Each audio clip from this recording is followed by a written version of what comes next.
Hello, hello, hello. সবাই কেমন আছেন? সবাই ভালো আছেন? আ কার ল্যাপটপ আছে? বলেন।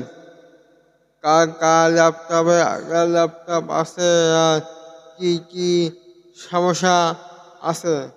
আপনাদের ল্যাপটপে কি স্লো হয়? স্লো আপনার যদি ল্যাপটপ ব্যবহার প্রথম দিন প্রথম নতুন ল্যাপটপ আনলেন। প্রথমে ভালো ১ বছর গেল, ২ বছর, ৬ মাস, ৩ মাস, ১২ মাস, হ্যাঁ? এছাড়া যদি হঠাৎ করে আ আস্তে ফার্স্ট হতেই স্লো হয়ে গেল। স্লো হয়ে গেল, হ্যাঁ? স্লো। এবার আপনাদের কি করা উচিত? ফার্স্ট কয়েকটা নিয়ম আছে। যদি আপনাদের ল্যাপটপে যদি আ SSD যদি থাকে বা না থাকে, তাহলে আপনার আ যেখান থেকে ল্যাপটপ কিনবেন সেখানে যাবেন, পাবেন একটা আ SSD লাগাতে। আর ল্যাপটপ যদি ধুলোবালি করে একটু ক্লিন করে দিতে, পরিষ্কার করে দিয়ে পরিষ্কার করে দেবে। আর হচ্ছে আপনার যে যদি আ SSD SSD কার্ড লাগাতে যাবেন, তাহলে আপনাদের ল্যাপটপ গতি ফাস্ট হবে। খুব দ্রুত এক চোখে পলকে নিমিষে অন হবে। অন করবেন, তখন অন হয়ে যাবে, তাই না? আপনাদের SSD লাগাবেন। আর নিয়ম আছে কিবোর্ডে যাবেন একটা উইন্ডোজ লোগো থাকবে, টিপে আর দেবেন। আর উইন্ডোজ আর টিপে দেখবেন হচ্ছে পার্সেন্ট, হ্যাঁ, পার্সেন্ট এবং TEMP team TEMP percent set করে ইন্টার দেবেন। করার পর একটা ফাইল আসবে, মানে আপনার ফাইল যে আপনার ব্যবহার করছেন, ইউজ করছেন, চালাচ্ছেন, সেগুলো জমা হয়। যেমন আপনাদের যেমন আছে আপনাদের আপনাদের হচ্ছে যেমন ধরো আপনি যে ঘর বাড়ি পরিষ্কার করেননি, দেখা যায় পরিষ্কার আছে, কালকে পরিষ্কার করেননি, পরিষ্কার করেননি, তাহলে কী হবে? ময়লা জমবে।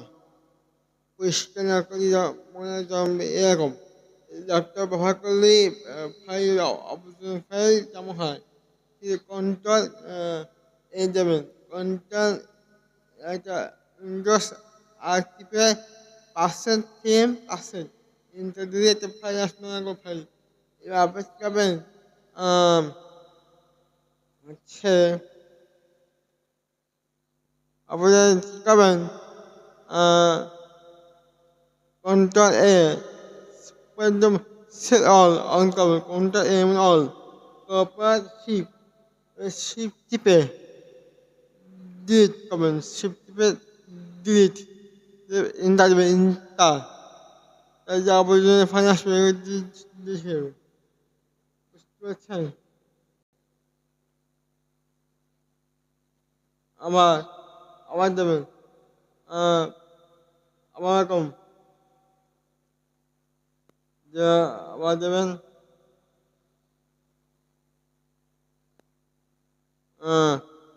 পার্সেন্ট হলো। এবার যাবেন শুধু, এবার শুধু থিম থিম দেবেন, থিম দিয়ে আবার ইন্টার দেবেন। দেওয়ার পর আবার হচ্ছে ইন্টার দিয়ে কন্ট্রোল দেবেন। এইভাবে ডিলিট করবেন। তারপর যে পার্সেন্ট দেবেন, নিচে দেবেন। যেমন I E C E ঠিক আছে, এইটা দেবেন। এটা দেওয়ার পর আবার কন্ট্রোল দেবেন, তারপর শিফট ডিলিট করবেন। আবার এগুলো করার পর এবার আবার গতিতে আর দেবেন, দিয়ে রান আসবে, রান করার পর আসার পর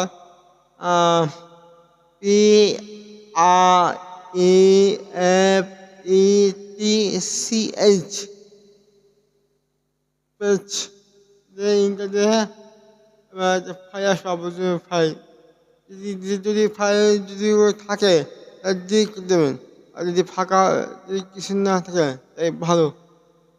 এবার হ্যাঁ, ওই যে ক্রস শর্টকাটে কন্ট্রোল ডাব্লু কি বলি, ওই যে এই ফাইল ওইটা ক্রস হয়ে যাবে। এইভাবে আপনারা করবেন, হ্যাঁ করবেন। তারপরে ল্যাপটপ দ্রুত কাজ করবে, ভালোভাবে চলবে, সুন্দরভাবে চলবে। আপনাদের যদি এই ভিডিওটা যদি ভালো লাগে তাই এই বিষয় নিয়ে আবার আসবো। ভালো লাগে ফলো, লাইক করবেন, শেয়ার করবেন।